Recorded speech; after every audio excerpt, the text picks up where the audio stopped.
Aw! Ay!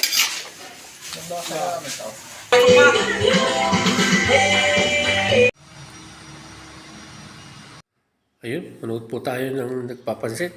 Yan. Sinangkutsa na po niya yung pinaka-pork, yung ulam. Yan. Pinaka-lahok po niya. Tapos sinama na rin po niya yung beans at carrots. Yan. Sa tingin pa lang ay malalaman yan. Ano, mukhang gusto magpansit ng ating magluluto.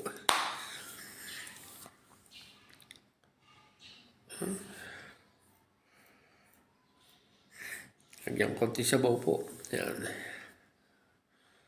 Nilagyan ng mga pampalasa, mga paminta, yan. Patis.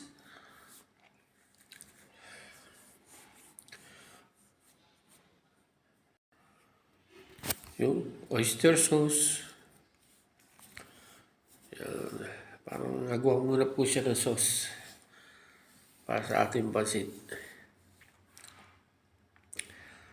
Pagka ganyan po, lalo't malapit lang sa amin at may mga posisyon na ganyan nagluluto, mahilig po tayo manood dyan. Kaya natututo tayo ng pagluluto. Although nagpapansit po tayo, pansarili lang po.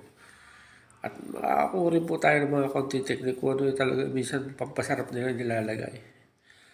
Ayan, nilagay na po nila yung hipon at saka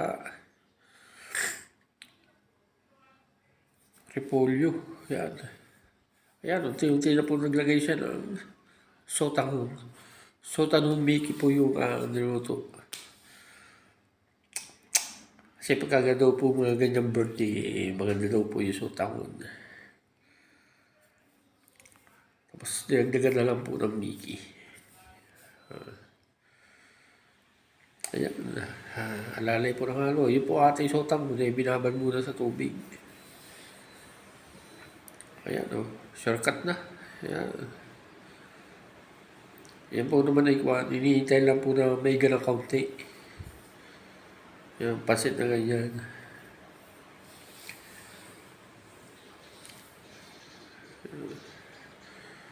Ayan, mukhang nakukuha na siya. Ayos na siya.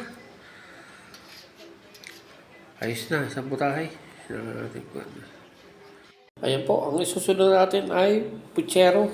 Ayan, napirito na po yung ating saging. Yan, nagsangkot siya na po sa star margarine ng sibuyas tsaka bawang. Yan, nilagyan na rin po ng tomato sauce at saka pork and beans. Yan. Kanya-kanya pong style yan. Yan, nilagyan na rin po ng magic sarap at saka paminta. Palasa na agad. Yan, nilagyan po ng asukal.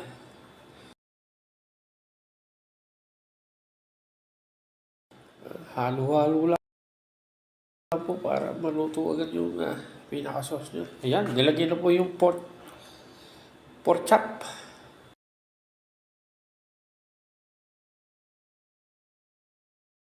Tapos yung mga pre-cook na po na hotdog, bell pepper, at beans.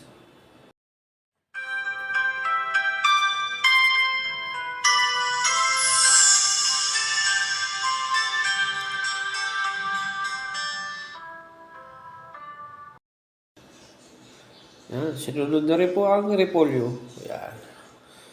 Yan naman po talaga mga basic ingredients ng ating puchero. Yan po, hinihintay na lang po na maluto yung ating mga gulay.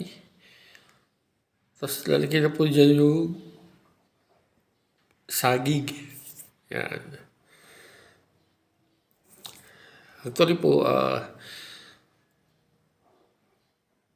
nagluto po tapos nag-order pa rin po sa cater ng 2 putahe, apritada at saka adobo.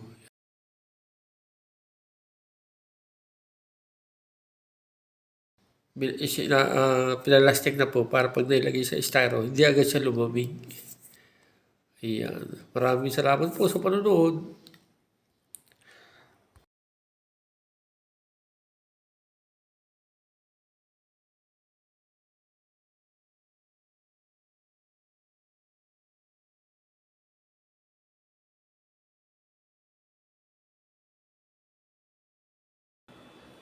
Sa request po ng mayari ay huwag daw po masyadong yan.